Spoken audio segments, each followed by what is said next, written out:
ভয়াবহ বন্যা পরিস্থিতি নিয়ে একটি ডেস্ক রিপোর্ট আপনাদের সামনে উপস্থাপনা করছি। আমি মোহাম্মদ জুবায়ের।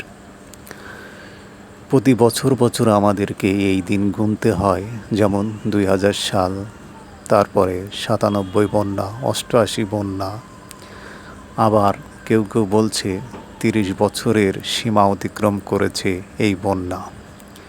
যেহেতু ভারতের তিস্তা দিয়ে প্রতি বছর রংপুর, কুড়িগ্রাম, দিনাজপুর, সিরাজগঞ্জ, পাবনা এগুলো তলিয়েই থাকে, এবং বুড়িগঙ্গা নদী দিয়ে চাঁদপুর, কুমিল্লা, ফেনী, চিটাগাংয়েও পানি খুব নদীতে প্রবল স্রোত দেখা দেয়।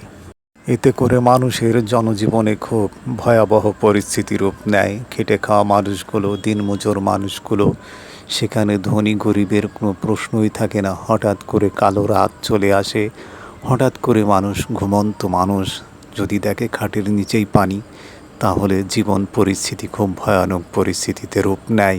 এভাবে যত দিন যাচ্ছে ততই পরিস্থিতি ভয়ানক রূপ নিতেছে। জানি না কিসের এই প্রবল স্রোত, কিসের কারণে আসে। ভারতের বেড়িবাঁধ ফারাক্কা নদী, প্রতি বছর সেখান থেকে এই বৃষ্টি, তারা যখনই ভারী বর্ষণ হয় তখনই আমাদের বাংলাতে পানি ছেড়ে দিয়ে মানুষের জীবন প্লাবিত করে। হাজার হাজার গরু, ছাগল, মানুষ, পশু পাখি, প্রাণী সবার যেন জনজীবনে প্রভাব পড়ে। শুধু প্রভাব পড়লে তো হয় না, মৃত্যুর সাথে পাঞ্জা লড়তে হয় তাদের। লক্ষ লক্ষ মানুষকে প্রাণ দিতে হয়। এভাবে আর কতদিন?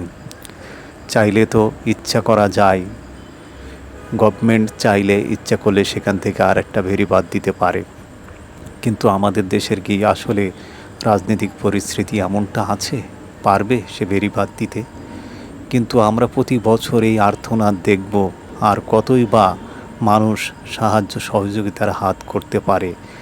সৃষ্টিকর্তার গজব যেন দিনে দিনে অব্যাহত হচ্ছে। এই মানুষের বিবেক যেন দিনে দিনে একবারে অক্ষুণ্ণ হয়ে গেছে। এই মানুষ যেন বিবেকের সাথে কোনো কাজ করতে পারছে না।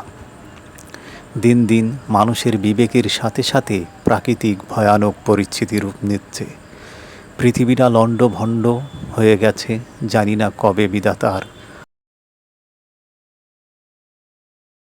গজব থেকে আমরা মুক্তি পাব।